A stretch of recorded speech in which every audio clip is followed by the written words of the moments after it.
Hello everybody, my name is Chris Brady, author of the Boeing 737 Tech Guide and the Boeing 737 Tech Site, and this video is about features introduced with FMC updates between 10.3 and 10.5A.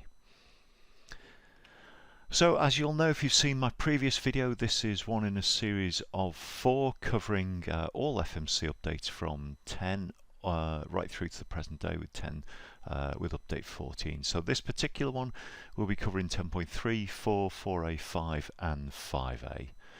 And just to remind you, if you haven't already seen it, there's an accompanying video just simply entitled FMC.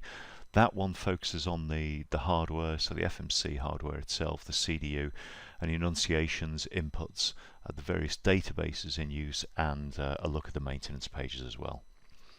As always, please treat your company training and their manuals as the authoritative source of information. So, starting this video with 10.3, this was introduced in August 2000, and it was an update for 10.2A that had been released in December 1998. So it was about 18 month or so gap here, which is quite a long gap given the extensive family of Update 10 software. Anyway, this one was the first to be used for the BBJ, and it contained several new features as well as all the necessary changes for the BBJ and winglet equipped 800s as well. And to that end, the model engine database was updated to include all the aero and propulsion data for the BBJ and winglet installation on 737s. So, looking at the features it introduced, the first one is Polar Nav, and this really was a feature that was added in for the BBJ, which of course was the first really long-range version of the 737, and hence had need to go over the poles. The aircraft are identifiable in the flight deck by having that heading ref switch, which flicks between, or you can switch between normal and true. That's on the aft overhead panel, and the AFM operating latitude restrictions have been completely removed with this switch. Or well, for this facility, obviously, it's more than just a switch. 10.3 also added GPS track data to the progress page, as you can see down there on the line select key 4 left. This is to provide aircraft with heading data at the poles if both IRUs were to fail. That field was actually added to all aircraft with or without the polar option. And just to note, the GPS position will be used as a center point on the EFIS position shift display if both IRUs were to fail. So that's Polar Nav. So it'd been a feature on previous long-range Boeing types, most notably the 747, and I think the 76 had certainly got it as well, possibly the 75, but it was new to the 73. Cross-track error. Well, the cross-track error display that you see on Progress 3, later become Progress 2, that was expanded to show the position down to a 100th of a nautical mile, and well, a 100th of a nautical mile. What exactly is that? Because it's all a bit abstract until you start to put numbers on it. Doing the maths, 1 nautical mile is 1,852 meters. So 100th is 18.52 meters, or in other words, about half the 737 wingspan. So that's the level of position accuracy this now shows. So half a wingspan. For interest, cross-track error now references the entire lateral path. So it now includes turns and arcs instead of just straight leg segments, which it previously used to. VNAV improvements. So this was one of many over the years on the 737 of improvements, all driving towards our RMP or their RNAV operations. So with this, as you can see on the photo there, from 10.3 onwards, VNAV can now remain engaged within 2 RMPs of track, or of course whenever LNAV is engaged, to reduce VNAV disconnects during RMP operation.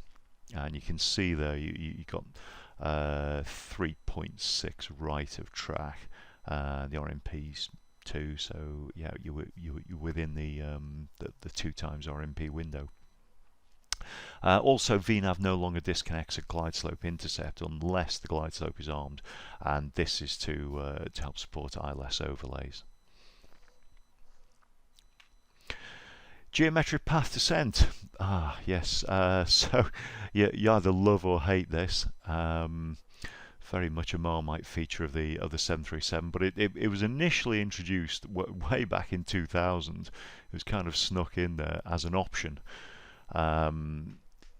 So most of us weren't actually aware that the geometric path descent was available back then, because very few airlines selected the option. But what this does, and I'm sure you all know this by now, but for those of you who don't,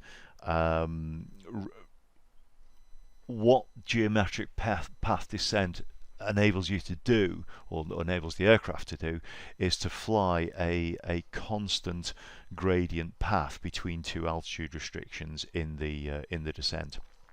So if you're on a non-geo descent, the aircraft will level off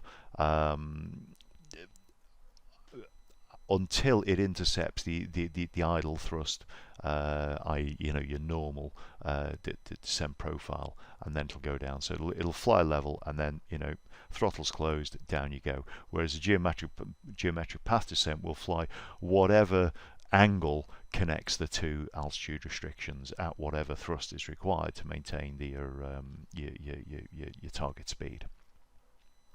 So that was the birth of geometric path descent back in 2000. Engine out performance for climb and cruise now became advisory with 10.3, and I've fortunately managed to grab a photo.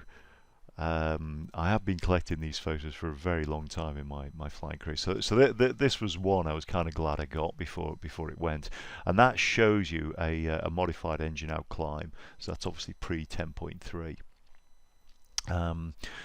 Now from 10.3 onwards, the photos down the right hand side are the applicable ones.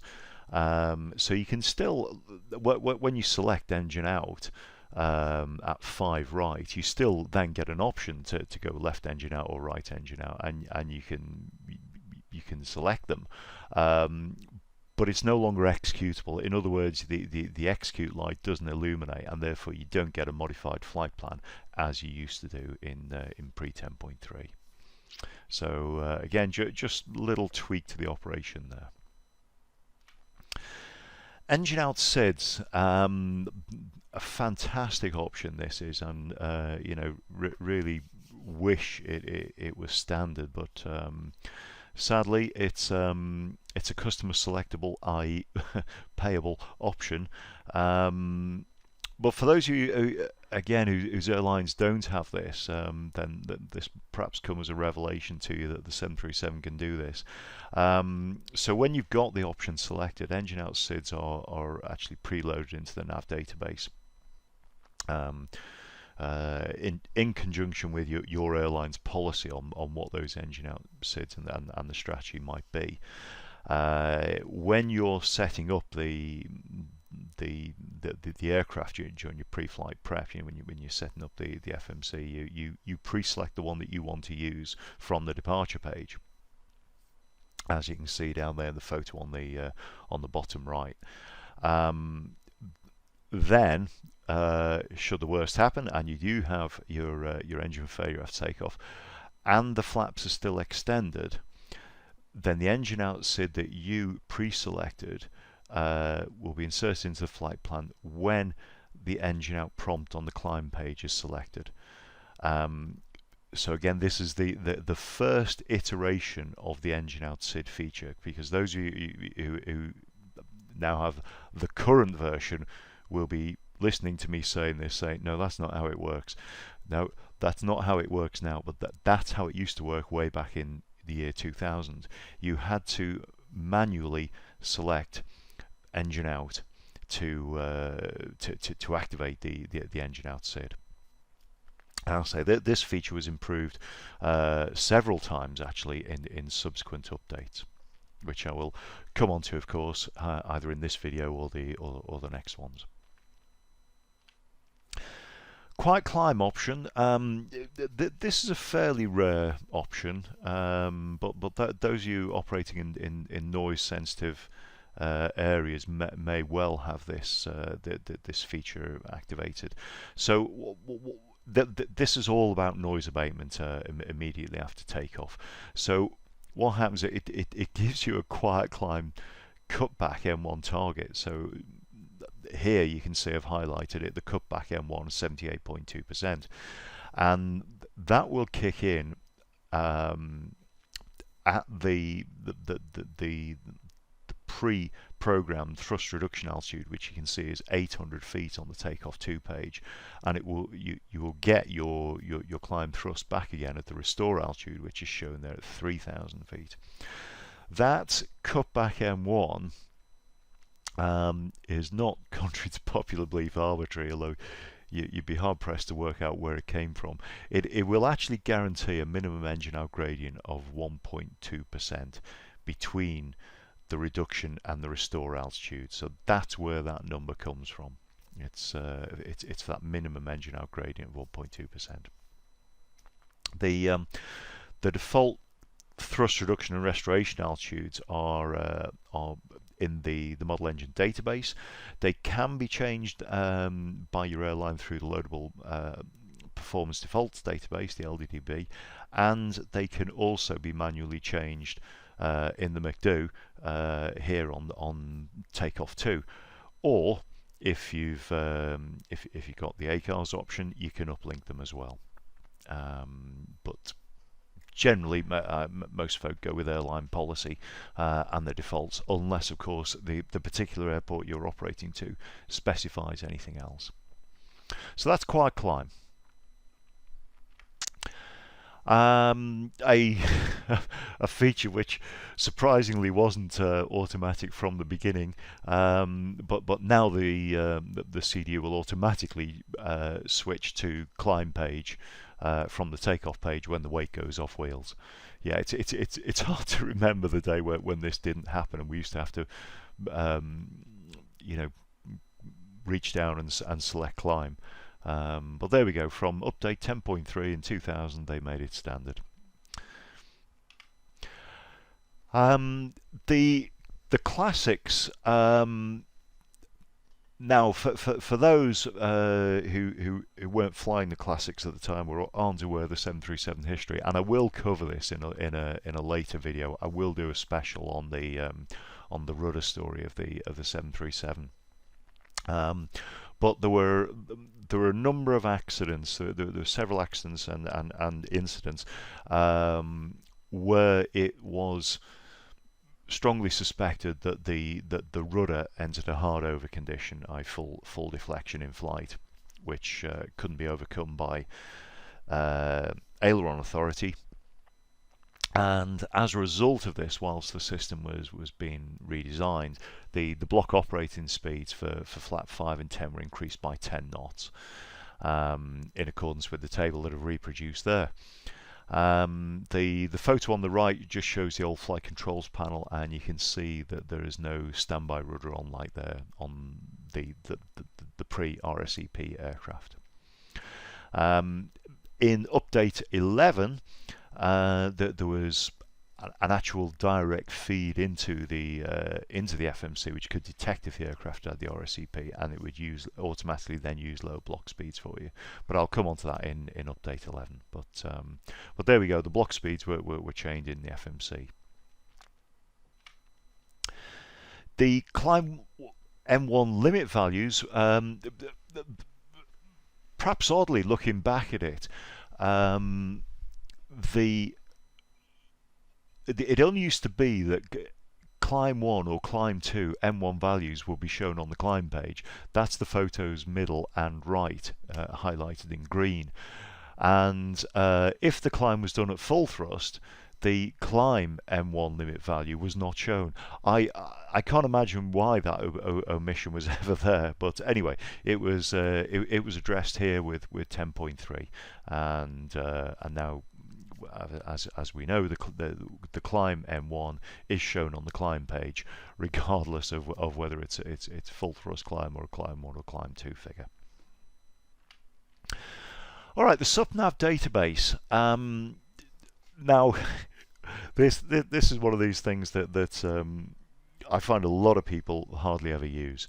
I must admit I don't use it very much myself, but it's kind of a forgotten feature. But for those of you that do, and you know it does have a place. Back in year 2000 with 10.3, the supplementary nav database was expanded from 20 to 40 waypoints, and I've just as a quick sort of reminder for those of you that don't use SupNav data very often, I've put on the right hand side some screenshots of what you'll see. So the first clue is on the ident page. If there's a sub data field there, a 5 right, if that's blank, then there's nothing in the SUP database. If there's a date, as you can see there, November 21, then there is something in there, and you should really go in and check what it is, see if you want it or not, and either delete it or take it with you on the flight. Quick reminder how to see what might be in the SupNav data, again, because this is something we hardly use if it's not in your normal routine. Type the word SUP in the scratch pad, select one right nav data from the initref index, and that will take you to the SupNav data. From there you can select summary, and it will show you on however many pages it takes all of the waypoints that either you or your colleagues on previous flights have put into the SupNav database.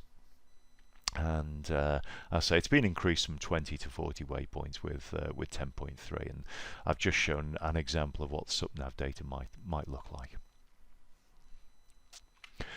So after expanding on what the SupNav database is, let me talk to you about this other feature. And again, this is quite a rare one. That it was brought in for the BBJ guys, pilot defined company routes. Now this gives an additional database of up to 20 pilot defined company routes. Now this isn't the same, let me stress, this is not the same as standard company routes, where you would enter an airport pair in the company route field of route 1, so at 2 left, and it would automatically load in from the database that company route. This is slightly different. These enable you to enter a route or change a company route and then save it for your own use as a pilot defined company route. And I've again got some screenshots on the right there taking you through those steps. So the second photo there shows a save prompt, which will be new to you if you haven't seen pilot defined company routes. So if you hit save, that will replace any previously entered company route with box prompts, and it changes the header on 2 left from company route to reference company route. You then give it a name, stuck Brady 1 in there, hit confirm save, and it's stored. Those routes are stored in a new database called the Flight Plan Navigation database until manually deleted, and you can see them by selecting flight plans on the RefNav data page. This is partly why I went into a bit of detail on the SupNav data pages, just to kind of show you the difference. With RefNav data, which you get from the initref page nav data, We are normally used to seeing on aircraft which don't have this option just the summary prompt at 2 right, but you can see we've got an extra prompt there at 3 right, which is flight plans. Hit that, and that will show you all the flight plans which may have been, you know, saved in the pilot defined company routes or flight plan navigation database. So I say that this is different from regular company routes. It's different from your regular database or even your SupNav database. This is a new database which was introduced for this option. Now, when a flight plan has been loaded into that flight plan nav database, the date and timestamp is displayed on a new U10.3 page. Yes, I did say U10.3. Again, this will be new news to you if you don't have this feature.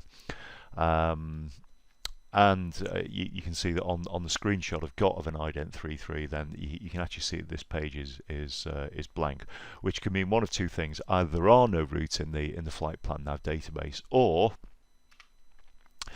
the aircraft is a newer model, has been modified with service built-in reference given there 341566. So there was a change to the database these were put into. So they went from the flight plan nav database to the supplementary nav database, which again is the kind of reveal why I went into a bit of depth on the SupNav database a few slides ago. So on these aircraft which are modified, there's either no U10.3 page or it's always blank, even if there is a flight plan saved by the pilots. But what you do have is the sup data date shown on U10.1, as I've shown here, and you can see it's a BBJ in this example. It's got all 3 ident pages, and this U10.1 page is the same ident page as the U10.3 shown above, and you can see it's got a date in there, and so there is something in, and I can assure you it was a pilot defined company route, and yet U10.3 is blank. That's because it's had this modification. So you can see one of two things depending on the mod state of the aircraft. Anyway, that's enough about that. All right, so the next change was to the unable required nav performance RMP message. This replaced the old IRS nav only message, and it's displayed whenever AMP is exceeding RMP for a specified delay time. And the time we see this is when we're prepping we're putting the route in the FMC before the IRSs have aligned. So you see this every morning, you know, first flight of the day, you're busy putting the route in, the IRS haven't aligned yet, and you get the unable required nav perf RMP, which used to be pre-2000. I can tell you from experience, it always said IRS nav only. So there we go. Update 10.3 had like most updates, a whole load of bug fixes. I won't read them out. They're there. You can pause the video if you want and read those at your own time. But that's, you know, for those of you who missed my previous video, that again is another big reason for new updates to come out. Not only to introduce new features, but to address bugs discovered on earlier versions of the software. Okay, so on to 10.4. This was released in September 2001, and it was an update for 10.3, which we've just been going through, which was about a year, 13 months earlier. And this was basically introduced for the 737-900. And as usual, new features as well as necessary changes for the 900, most notably to the model engine database for the aero and propulsion data for that aircraft. And of course probably some bug fixes as well. The nav database capacity was increased to 3.5 megawords, had previously been 2.5 megawords. This is, a trend over the life of the 737 FMC, as particularly with the introduction of the NG, and more latterly with the Max, with the increased range of the aircraft. So there was more of a need to have a larger nav database as airlines spread their wings further across the globe. So it was increased by popular demand to 3.5 megawords, and the model engine database had to be increased as well, and that was because of the number of options of aircraft variants and types, and engine variants as well. VNAV got a little tweak. Excuse me. Now with 10.4, VNAV could remain in path mode rather than revert down to speed when the cross-track error exceeded RMP during your idle descent legs and computed gradient legs, i.e. your geometric path descents, which was, very handy to maintain the profile. When VNAV speed intervention is exited during a VNAV descent, VNAV will switch to path mode if it's not already the active mode, and the VNAV disconnect message will be displayed if you get a disconnect during the approach due to a reversion down to level change. So again, it's just if that was the first thing you had noticed, then there it is. So again, one in a series of tweaks over the generations of FMC software to improve VNAV operations for us while we're flying. Again, it's all leading towards RNAV approaches. More nav improvements. First was GPS reasonable check, in addition to just hard fault indications. So even if your GPS wasn't showing a fault per se, if it was just drifting or the numbers coming in were starting to look a bit suspect, then the FMC would reject them and give you a sensible nav position.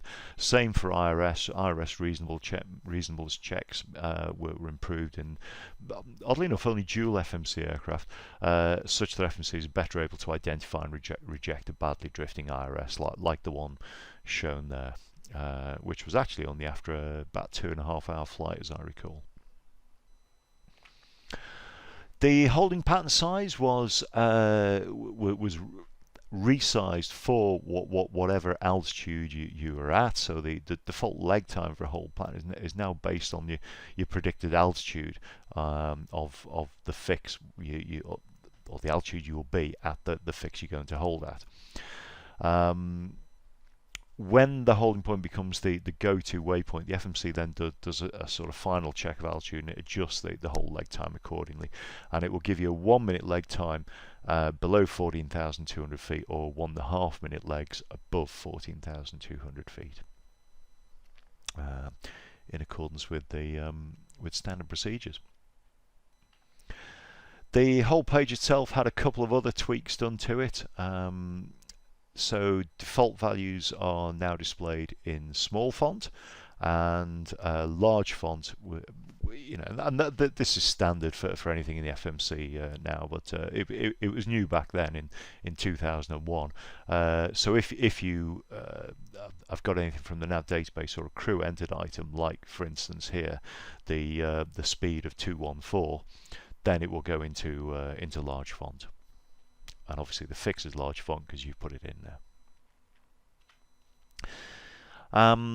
The other tweak was that you will get an exit hold prompt after an in-hold edit has been executed, and if you then select exit hold, then it will delete that hold. So, and you can see the sort of timeline of sequence of pages that you'll get there. So you get exit hold, that gives you armed, execute it, and it will delete it. The other big change they threw at us was they completely revamped the approach ref page, and I can't tell you the confusion that caused. Um, you'd be glancing down, on your approach, looking to see various bits of data, most notably what the VREF speed was, and it wasn't there, or something had moved. Um, so that was weeks of fun while we got used to where all the data had been moved to. I mean, sometimes it had only been moved a line away, or maybe on the opposite side of the page. But it's surprising how long it can take you to find something that's on the page that's staring you in the face. Again, I was lucky. I managed to get a photo there of what the approach ref used to look like pre 10.4, and then of course this is what it looks like now.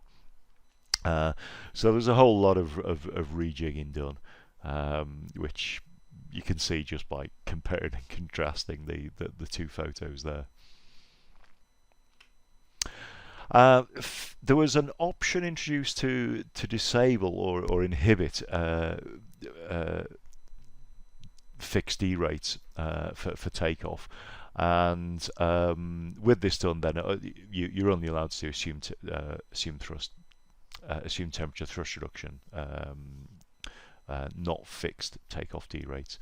And as you would expect with this option enabled, any takeoff D rate selections on the M1 limit page, i.e. 3 and 4 left, will be blanked and disabled.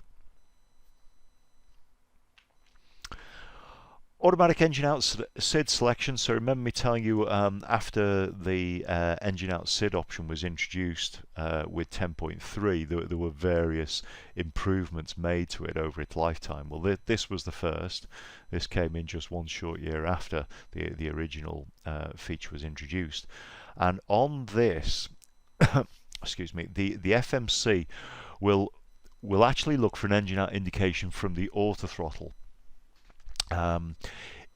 If the auto throttle detects the engine out condition whilst the aircraft is climbing and the flaps are still extended, the FMC will automatically select an available engine out SID and create a modified flight plan for that departure runway. So the big takeaway point here is it happens automatically.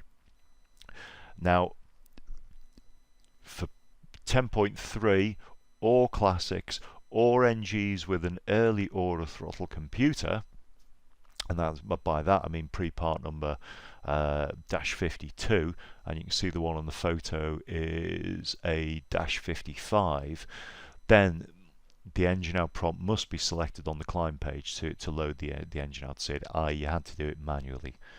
So as I say, from 10.4, if you got the necessary kit, it could happen automatically, and what a great feature that is. This one more of a cosmetic really compared to the previous one, but it's useful. It helps us visualize what's going on. So I've got an approach here in plan mode. Oddly enough to Pisa, which is where I'm flying to tomorrow. Optional display of missed approach on the CDS map display in cyan prior to being active. So that just is what it says. It does no more than that other than show you the missed approach in cyan. There we go. Gross weight inhibit, again, does what it says on the tin. If this option is taken by your airline, you will know it because on the perf init page the gross weight field will be blank, so you can enter your deletion of the gross weight field inhibitor, and you can only basically enter the zero fuel weight. That's what that does. So it's an airline policy issue, is this one.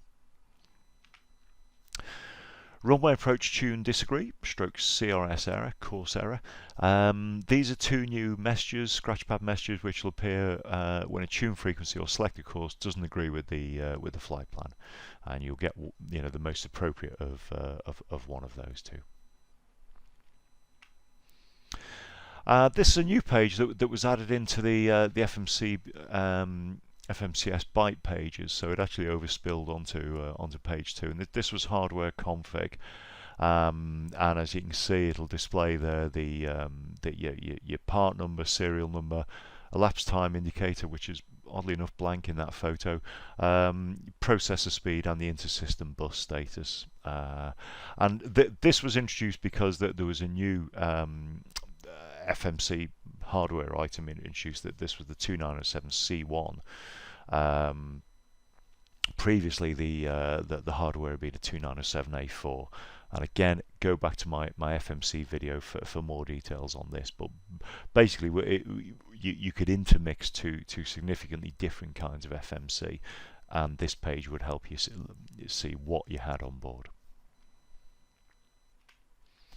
Bug fixes, as always, just one for 10.4, corrected an intermittent blanking of the root data in conditions of high FMC processing. There you go. So 10.4A came hot on the heels of 10.4. It was less than a year later, and this was just a bug fix for a lockup which could occur with by testing. Again, this was a ramification of having the new FMC, the 2907C1 FMC. The lockup apparently, well, according to Boeing data, would only occur once every 3,000 tests, but it was enough to bring out a bug fix just for this, which surprising, but quite diligent of Boeing and Smith to do that. So, straight through to 10.5 then. This came out in Feb 2003, and it was an update for 10.4 from the year earlier. And things this included were capabilities to put in non-normal approach ref speeds. So you can now, this page would now take landing flap entries of 0, 1, 2, 5, 10 and 25 with a corresponding manual VREF entry. So you can actually put in your approach ref figures for non-normal, such as a flap asymmetry, disagree, or even a flapless landing. Well, and this, again, those of you who've only been flying the 737 for less than the 19 years this feature's been in will just think, oh, didn't it always do that? Well, actually, no, it didn't. And we used to have to make a little scratchpad note of what those speeds would be. So again, it's improvement. It all makes the aircraft better and easier, and genuinely safer to fly, which is good. The next altitude constraint is now always displayed on the map. You can see one there, and this is independent of the route data button on the EFIS control panel. And this was done just to align the 737 with all the other Boeing aircraft, which apparently did this at the time. The fixed page, you can now enter a runway. Previously, you'd only been able to put beacons and the like in the fixed page, and airports, but you can actually now put the runway in there if you wish. And there's a photo example shown. The actual nav performance, the lower limit of the calculations now being reduced from 0.03 of a nautical mile to 0.02 of a nautical mile, which I refer you back to my maths on several slides ago, is around about 1 wingspan. To put that into context, if you see an AMP of 0.02 nautical miles, that's a wingspan. So it's a pretty accurate definition of your position. So obviously the method by which the calculations were done was improved to be able to get down to this lower level.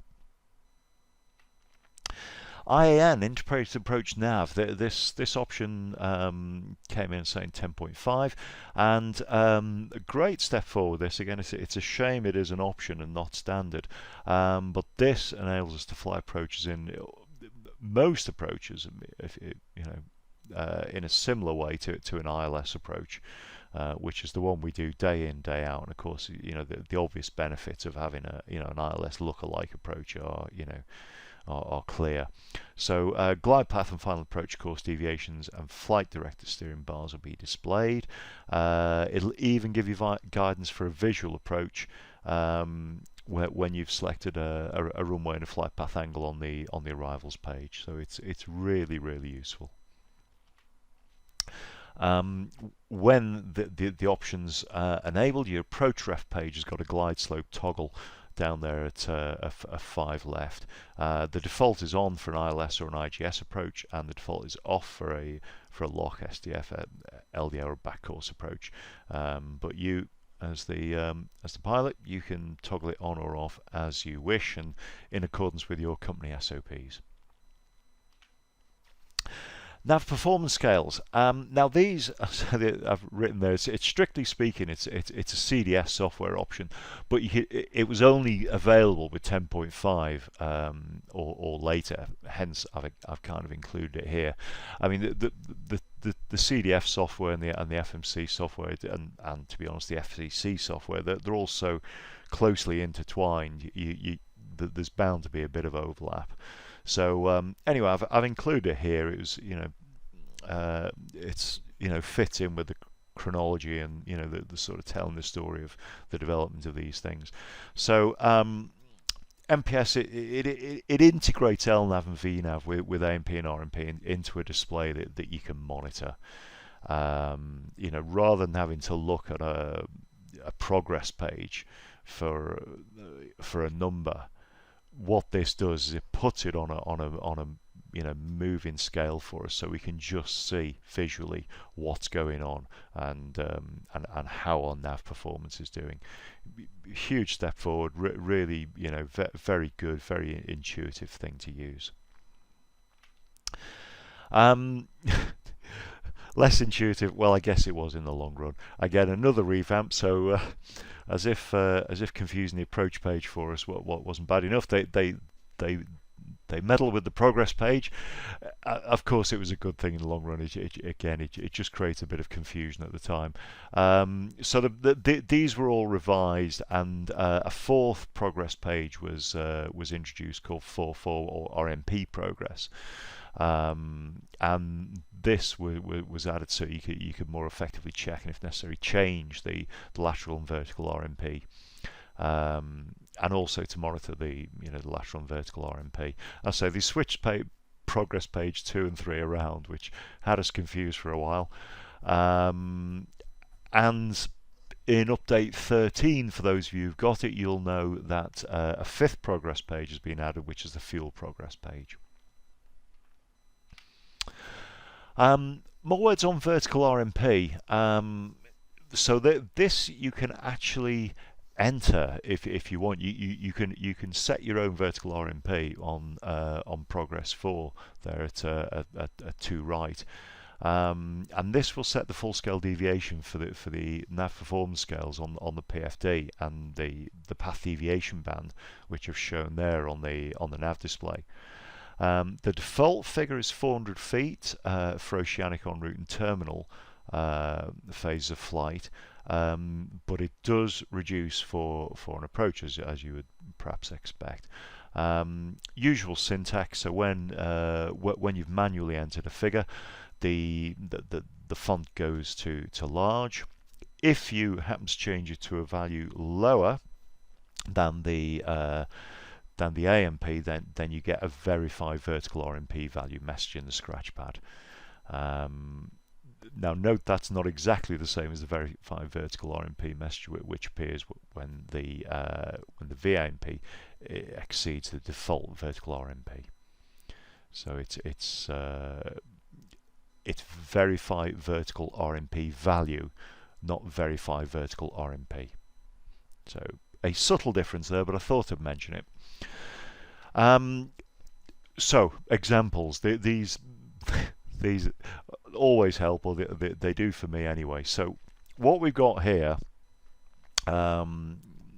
is a photo of everything on display at once, so you can see how it all interacts with each other. So you got the MPS path deviation band, which is that magenta one to the right of the vertical deviation scale. That's showing you your vertical RMP, i.e. the scale, and the vertical AMP, which is the pointer on the scale.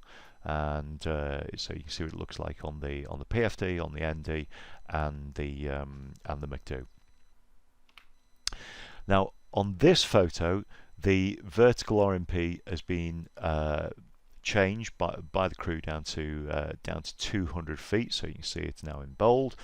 The path deviation band has shrunk to reflect this, so it's now no longer the 400 feet which aligned with your vertical deviation. And on this photo, I put 125 feet in, which is below the AMP. So the path deviation band has shrunk again to reflect the new 1.25 figure, but because the RMP has exceeded the AMP, the labels and values are displayed in amber. I know it shows up in yellow here on the photo, and the verified vertical RMP value message appears in the scratch pad. So that's the that's the three cases there. On the other side of the PFD is your speed tape, and again with the option you got the VNAV speed band. So what this does is it shows the upper and lower limits of a speed band when you're in a VNAV path descent. Now these limits of the speed at which the mode changes will occur to change the acceleration or deceleration while you're in an idle thrust VNAV path. The upper limit is where VNAV path will change to level change, and the lower limit is where the auto thrust will wake up from arm to FMC speed. Okay, change subject slightly. The VNAV overspeed prevention was addressed, and again, those of us that were flying the NGs in the early days, particularly the 700 series, because if you're flying the 800 or 900 series, you couldn't really get up to 410 unless you were quite light. But the 700 could, even with a full house on board. And a feature of flying at 410 in the early days of the NG was getting down, was descending, and the inevitable overspeed, disconnect, and or MMO overspeed. So obviously the feedback got to Boeing, and they made a few tweaks, and these are they. So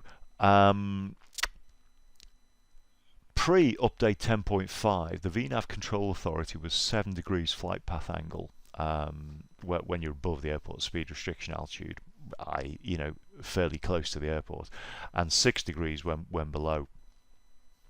The FPA limit has now been reduced to a speed rather than an angle. So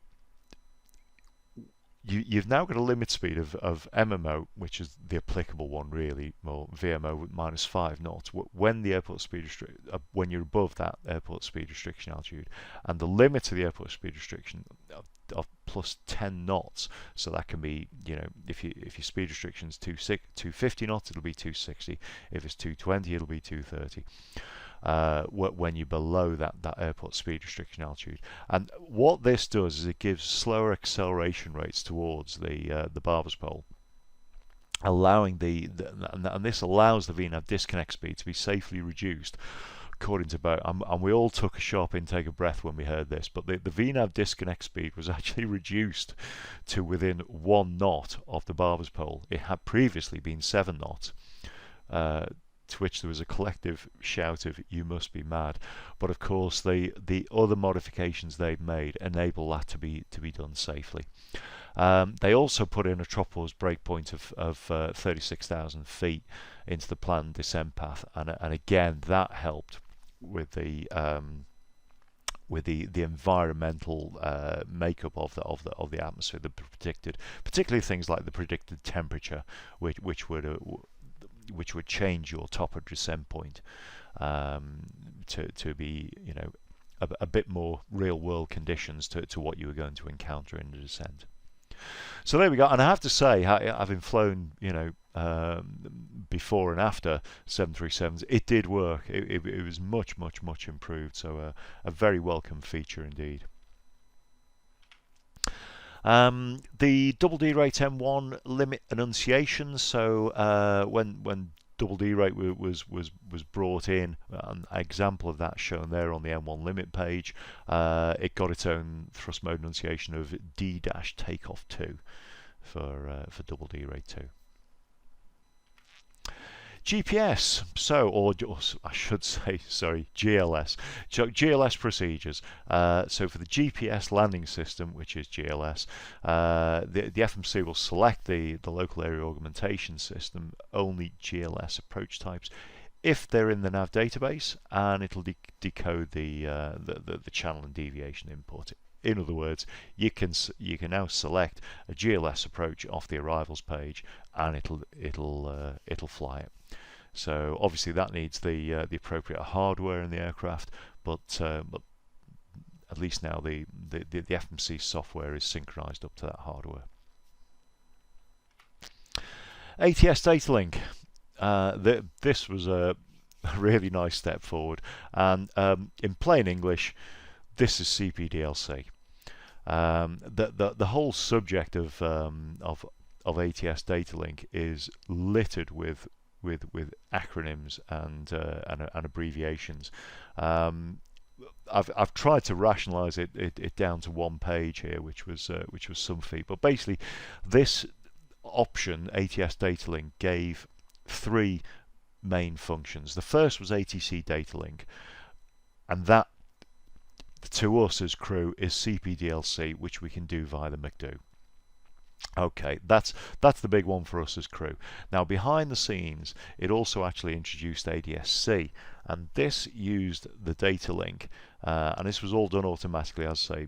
Behind the scenes, we got no involvement in this. Now this gives things like the flight ID. So if you put the flight number in the FMC, then it'll squirt that out, along with predicted route, earth reference, air reference, meteorological data, your airframe ID. So that's not your flight number. That's the actual a code which gives the registration of the aircraft, and navigational intent data. All that is squirted out automatically across the ether to air traffic. To make those two work, you need the third one, which is the ATS facilities notification. The clue's in the name there with notification, so it's the log-on function used to notify ATC of an aircraft's address for the purposes of establishing data link, ICPDLC, and ADS communications. That whole shebang there, that's collectively known as FANS 1. And of course now FANS 2 is the big news, which was introduced with update 14 in just back in 2019. So that was the birth of it all with FANS 1. Again, changing gears somewhat. Missed approach path improvements. Yeah, this was a big improvement. Would you believe that pre-update 10.5, the missed approach path was not calculated until the aircraft was approximately 0.8 nautical miles past the missed approach point? Yeah, I know. So that meant that in the event of a missed approach, it was kind of a voyage of discovery for almost the first mile, while the FMC started calculating where it was going to send you, and all the rest of it. I mean, obviously the route was in the missed approach route was in the FMC, but things like the radius of turns and that sort of thing were not properly mapped out yet. Anyway, with 10.5, the calculations were done real time, so that you can determine turn directions and radius of turns and other such data. What your speed might be, for instance, which can be quite useful for your flap configuration before you're actually beginning the missed approach. So a great step forward that was. Climb to descent, well, this is really just a tweak, to be honest. But if you were doing really short sectors, and by that I mean parabolic, so you're going straight from a climb into a descent, then pre 10.5 your FMC would get confused. Um, this would also arise, or could also arise, if you were returning back to the departure airport, which was of much more significance, because if you're doing that, usually something's going on, and the last thing you want is your FMC dropping out on you. So with 10.5, the FMC now automatically captures the descent path from a climb and will switch directly and automatically from climb to descent on short routes without having to go through a cruise phase. MAGVAR, the magnetic variation model was updated. I think I mentioned this, or I kind of skirted over it in the previous video. And the reason was because of this graphic. I actually had a graphic of the 2005 tables, so I thought, well, I'll leave that on the previous video, and I'll save it for here. So the geologists and scientists of the world actually do a chart of the world with the magnetic variation. Are they isogonals? Are they? They could be isogonals. Anyway, lines of equal magnetic variation, and this is encoded into a database which we've got on board, and the reason for that is because the IRS is actually outputting true, and we need to convert that into magnetic. And the big time that's of use is on an NDB approach, where you do need that conversion in there. Now, the scientists produce these tables of magnetic variation across the Earth's surface every 10 years. Obviously, it would be more frequent if there was a need there, but it's considered that there isn't. And just to give you an idea of how much magnetic variation changes,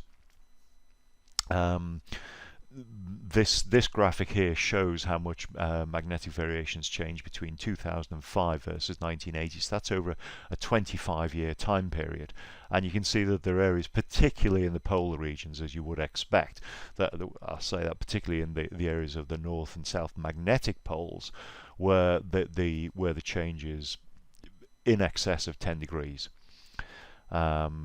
This movement of magnetic variation, again, for those of you perhaps new to flying and aren't aware, this is the reason why sometimes runways are renamed, from 05 to 06, because the actual magnetic direction, the QDM, if you like, of the runway has just tipped past the 5 point, and it's now closer to the next whole number than the previous one.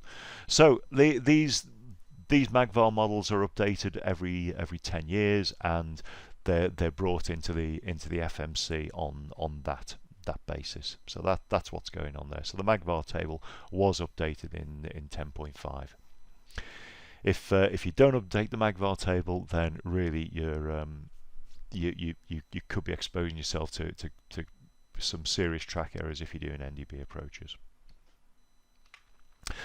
Talking approaches, TACAN approaches, not something we as civvies are too familiar with. This is a military phenomenon. These are basically military beacons. They're kind of like how can I describe it? A sort of combined VOR DME, would that be best? So in your military aircraft, you've got a needle which points toward the TACAN.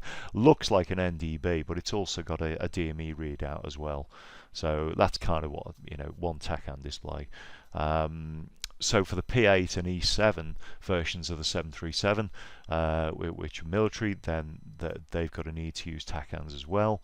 And you can see on the upper graphic the sort of photo of the audio selector panel. There's a selector there for TACAN, so you can get an oral ident off it. And on the nav display down there in the bottom right, there's a TACAN identing there, the Kilo Alpha Delta. So TACANs were brought in 2003. Other new features: the model engine database was updated to support the 737-600 with a 22K bump thrust and a 700 with a B2 bump thrust. Also, temperature and aircraft altitude now included in the calculation of the minimum takeoff weight.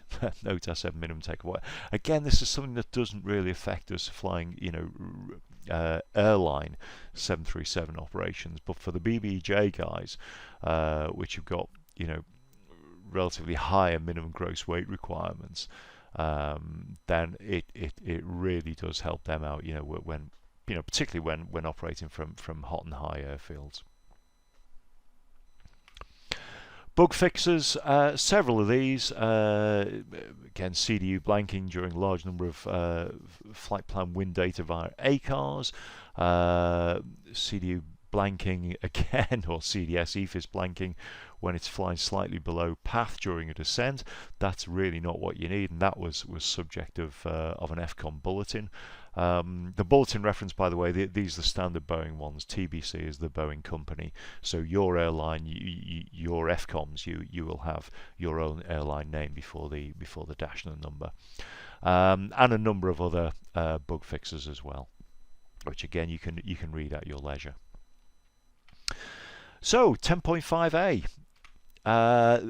Released in October 2004, so about 18 months after 10.5. This essentially was a bug fix for 10.5. The dash A updates were generally more bug fixy. The ones without the A were generally more new features. That's, in approximate terms, how it works. That said, this particular A has got a new feature, which is DME updating off. This is an option to just say what the default position is for DME update on the nav options page. You can, as crew, select it on or off. You can manually override the default position. It's just saying that the default position is off, and the reason for this is that basically this allows the FMC to use its derived compensation for the ADI drift for the nav solution in the event the GPS updating becomes unavailable. So that is during basically when the satellites are unavailable, and the only time satellites are unavailable, well, in this day and age, it's in the Eastern Mediterranean, when the military are having their operations around there, and there's a little bit of GPS jamming going on in that neck of the woods. So it's not like all the satellites have dropped out the sky. It's just that in certain parts of the world you might not have access to them.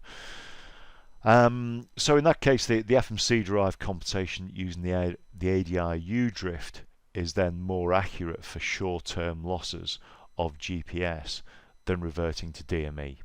That's the crux. That's the reason why it's done. Prior to this option with DME updating on, if the GPS were to become available, the FMC would revert to DME updates for the nav solution, and with this it'll go back to the FMC derived compensation using ADI or U drift, which I say it's all in the name of accuracy is why this is. There were some message logic improvements,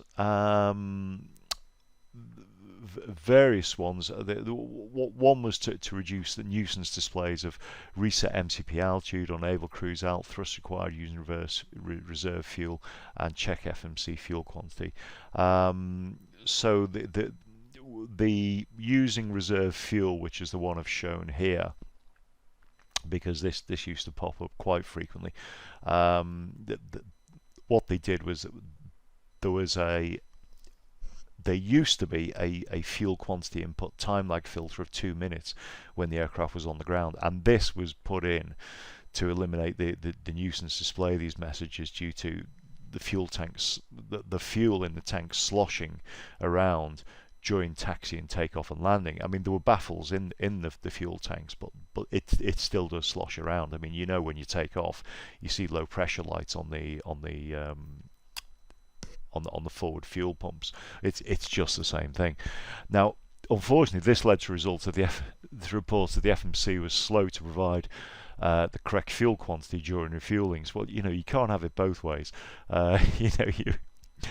Which do you want? So anyway, Boeing went in and improved the algorithms and sorted it out. So what they did was they removed the time delay, changed the logic, i.e. the algorithms, for the using reserve fuel and check FMC fuel quantity messages to inhibit them on the ground. So that way everybody was happy.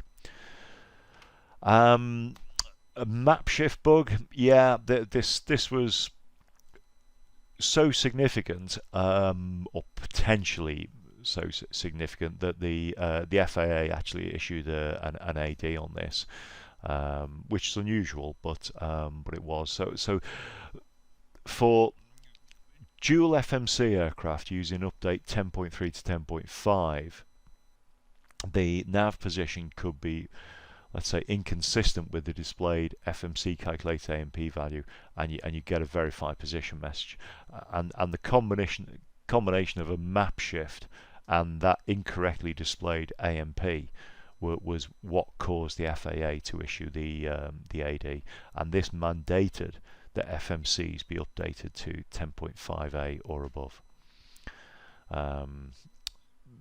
So that's why you won't see any aircraft, flying around with 10.3 to 10.5 anymore that are compliant with this AD. There was, as you would expect, a bulletin. So again, the Boeing references TPC 42, which gave operating instructions on this. Remedial action for this, pre 10.5A was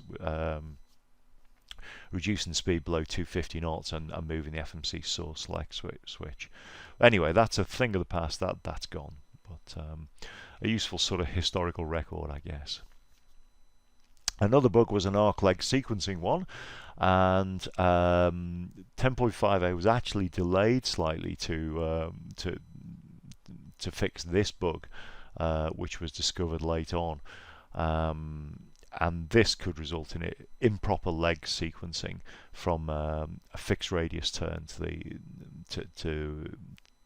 the next leg, and you get this, or you could get this with DME arcs to fixed radius turns, kind of as shown in the example in the photograph below. Again, FCOM bulletin was brought out for this, and it was fixed with 10.5A. Couple of other bug fixes as well, various bits and pieces in there of less significance than the previous ones. That's it. That's all we can do on that for this video, just to keep it of a manageable length. Next one coming down the tracks will be 10.6 to 10.8A. As always, thanks for watching. If you've enjoyed the video, please give it a like, subscribe to the channel, tell your colleagues, and I will see you for the next one. Thanks very much.